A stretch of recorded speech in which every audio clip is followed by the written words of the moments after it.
Hello दोस्त, नमस्कार। आज हम डिटर्मिनेंट पढ़ेंगे और उन क्वेश्चन का डिस्कशन करेंगे जो आईएससी 2021 में आने वाला है। तो जैसा कि आप देख रहे हैं, आईएससी 2020 का एक क्वेश्चन का डिस्कशन करेंगे, बट उससे पहले हम बेसिक जानते हैं। आप आपको पता नहीं है, ये परा लाइन जो है ना बाबू, इसके रो कहते हैं, जिसको बोलते हैं पहला रो, दूसरा रो, तीसरा रो, चौथा रो, ठीक है। और खरा लाइन को कॉलम कहा जाता है, मतलब पहला कॉलम, दूसरा कॉलम, तीसरा कॉलम, ठीक है। अब किसी भी चीज़ को मैट्रिक्स में लिखते हैं, किसी भी चीज़ को बड़ी ब्रैकेट में लिखने की कला को हम मैट्रिक्स कहते हैं, जबकि किसी भी चीज़ को मोड के अंदर लिखने की कला को डिटर्मिनेंट कहते हैं, जबकि मंझली ब्रैकेट में लिखने की कला को समुच्चय कहते हैं। फिर से, बड़ी ब्रैकेट में जो चीज़ लिखेंगे वो मैट्रिक्स, मोड में जो चीज़ लिखाएगा वो डिटर्मिनेंट, और करली ब्रैकेट में जो लिखाएगा वो समुच्चय, ठीक है। अब एक चीज़ और है, इम्पोर्टेंट है, C1 इंटरचेंज C2 और C2 इंटरचेंज C1। इसका मतलब है दोस्त कि C1 के जगहवा पे C2 और C2 के जगहवा पे C1। वट अगर हम कहेंगे कि C1 इंटरचेंज C1 जोड़ C2 जोड़ C3, इसका मतलब है कि C1 C2 C3 को जोड़ के C1 के जगहवा पे लिखना है, ठीक है। अगर हम कहेंगे दोस्त कि R1 interchange R1 minus x R2, इसका मतलब है कि R2 में x से गुना करके, R2 में x से गुना करके R1 में घटा के उसको लिखना है R1 के जगहवा पे। R1 का मतलब R1 के जगहवा पे, R2 का मतलब R2 के जगहवा पे। और एक डिटर्मिनेंट को 6 तरीका से हल किया जाता है, और हल करते समय plus minus plus minus plus minus plus minus plus, एक डिटर्मिनेंट को 6 तरीका से हल किया जा सकता है। मतलब इसमें के गो रो है, तो आप कहोगे सर 3 गो रो है, मतलब 3 गो परा लाइन है, इसका मतलब इसको R1 R2 R3 बोलते हैं। हम कहेंगे खरा लाइन के गो, तो आप कहोगे सर इसमें 3 गो खरा लाइन है, मतलब C1 C3 बोलते हैं। हम कहेंगे C1 में भी 3, ठीक है। अब बताओ, इस डिटर्मिनेंट को 6 तरीके से हल किया जाता है, बस एक बात का ध्यान रखा जाता है, चिन्ह का। क्योंकि अगर इस डिटर्मिनेंट को हम R1 से हल कर देंगे तो यहाँ पे जो भी आएगा उसको हम लेंगे प्लस के साथ, और जिसको लेंगे उसका रो और उसका कॉलम ख़त्म हो जाता है। बट कोई बात नहीं, आइए स्टार्ट करते हैं क्वेश्चन। देखिए, बेसिक हो गया। यहाँ पे देखेंगे दोस्त, जैसे कि आप सवाल देख रहे हैं, अभी सो मुझे हल करना। अब बताना मुझे कि दोस्त कि 1 में कितना x घटाना है। तो आप कहोगे सर 1 में एगो दूगो x नहीं, पूरे 3 गो x घटाना है, और मेरे पास मैक्सिमम कितना x है, 2 गो है ना। तो यहाँ पे मेरे माइंड में चल रहा है, इसको हम 2 तरीके से बना सकते हैं। पहला तरीका, R1 में x से गुना कर दो, R3 में घटा दो, सवाल बन जाएगा। एक तरीका और है, C3 में x से गुना करो, C1 में घटा दो। तो यहाँ पे लिखते हैं मन की बात, C1 interchange C1 minus x C3। इसका मतलब है कि C3 में x से गुना करना है और उसको C1 में घटाना है, और उसको C1 के जगहवा पे लिखना है। C3 में x से गुना करना, C1 में घटाना, उसको C3 के जगहवा पे लिखना है। इसका मतलब C3 कौन है, एक्स स्क्वायर x1, x से गुना करना है, किस में घटाना, C1 में। C1 कौन है, ये। चलो, और जो भी रिजल्ट आएगा उसको C1 के जगह पे। इसका मतलब C1 का रोल है C3 में x से गुना करना। x से गुना करो तो ये एक्स क्यू हो जाएगा, 1 में घटाओ तो ये 1 माइनस एक्स क्यू हो जाएगा, और इसको कहाँ लिखना, C1 के जगह पे। x से गुना करो तो ये एक्स स्क्वायर को एक्स स्क्वायर में घटाओ, ये 0 हो जाएगा। इसमें x से गुना करो, x को x में घटाओ, ये 0 हो जाएगा। अब C2 को हम ज्यों के त्यों लिख देंगे, x1 एक्स स्क्वायर। यहाँ भी C3 को ज्यों के त्यों लिख देंगे, क्योंकि ये मुतकवा है, जो रोल जिसको दिया जाता है वही एक्शन करता है। रोल किसको दिए थे, C1 को।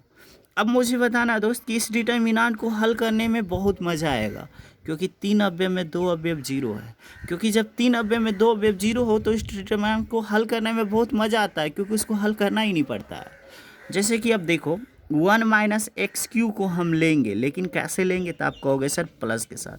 जिसको लेंगे उसका रो, मतलब उसका परा लाइन और उसका खरा लाइन ख़त्म हो जाता है। क्या बचेगा, 1, और क्या बचेगा, एक्स स्क्वायर, फिर वो एक्स, फिर 1। अब इसको हल करेंगे। हल कैसे करेंगे दोस्त, तो इसको लिखेंगे 1 माइनस एक्स क्यू, हल करेंगे, राइट 1, लेफ्ट एक्स क्यू।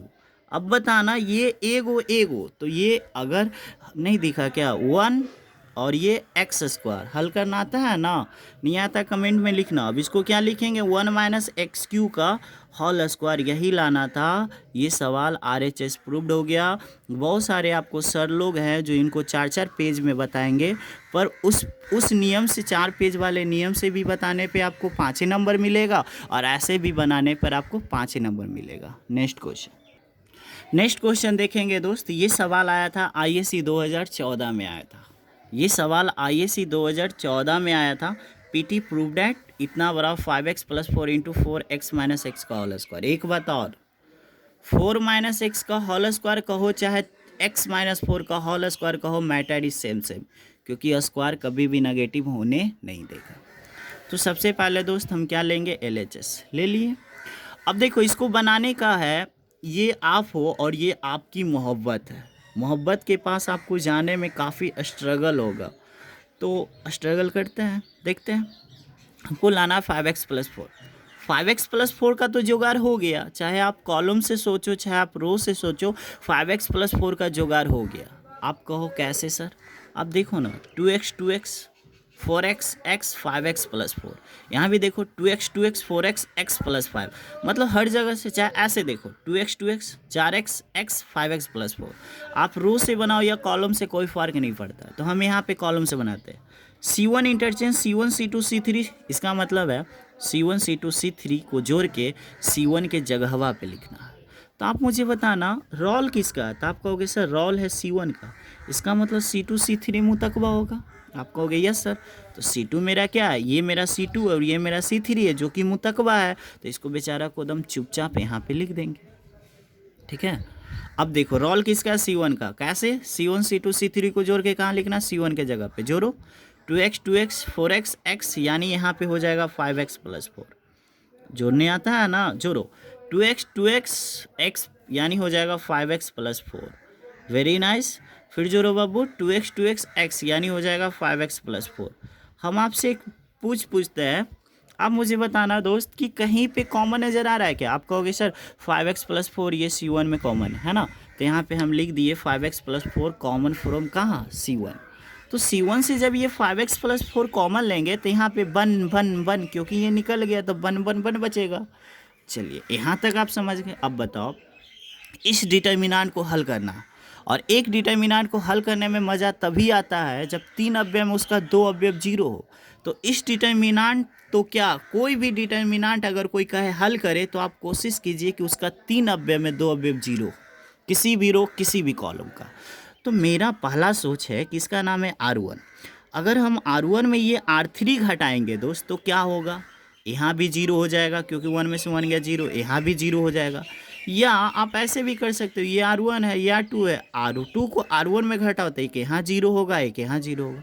आप पे डिपेंड करता है आप कैसे बनाना चाहते हो। चलो हम बनाते हैं R1 इंटरचेंज R1 - R3, मतलब R1 में कौन घटा रहे हैं, R3। रोल किसका है, R1 का।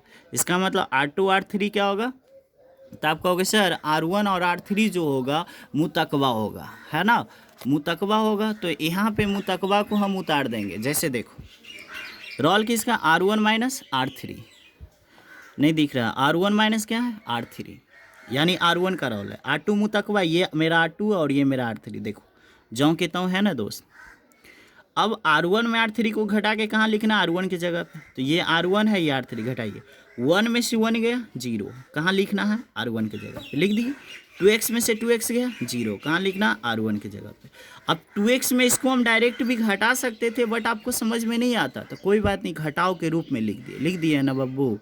अब इतना अब आता है तब हल करे आता है डिटर्मिनेंट, नहीं आता है, आता ही होगा 5x + 4। देखो 0 को लेंगे प्लस के साथ लेकिन नहीं लेंगे, ये 0 को लेंगे माइनस के साथ लेकिन नहीं लेंगे।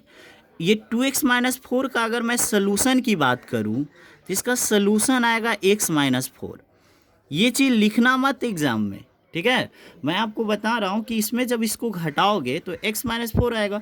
ये मेरा एलिमेंट है और इस एलिमेंट को लेना है लेकिन किसके साथ, प्लस के साथ। जिसको लेंगे उसका परा लाइन खरा लाइन को झाप देंगे, मतलब परा लाइन खरा लाइन खत्म हो जाएगा, इसका खरा लाइन और इसका परा लाइन खत्म हो जाएगा, तो क्या बचेगा 1x ये बचेगा, और इसको लिखना है डिटर्मिनेंट में प्यार से इज्जत के साथ, ठीक है।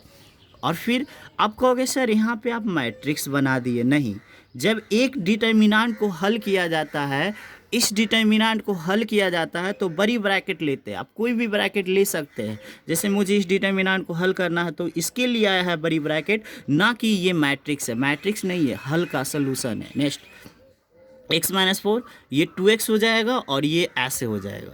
अब x-4 जब इसको हल करेंगे तो x-4 तो x-4 तो इसको बोलेंगे 4x - x का होल स्क्वायर, चाहे x-4 का होल स्क्वायर, एक ही बात है, क्योंकि स्क्वायर कभी भी नेगेटिव होने नहीं देगा। और ये तो बेचारा साइड से था ज्यों के था। फिर मेरे मन में एक सवाल आ रहा, ये मैट्रिक्स नहीं है, डिटर्मिनेंट को, इस डिटर्मिनेंट को सोल्व करना था, इसीलिए हमने बड़ी ब्रैकेट लिया, ठीक है।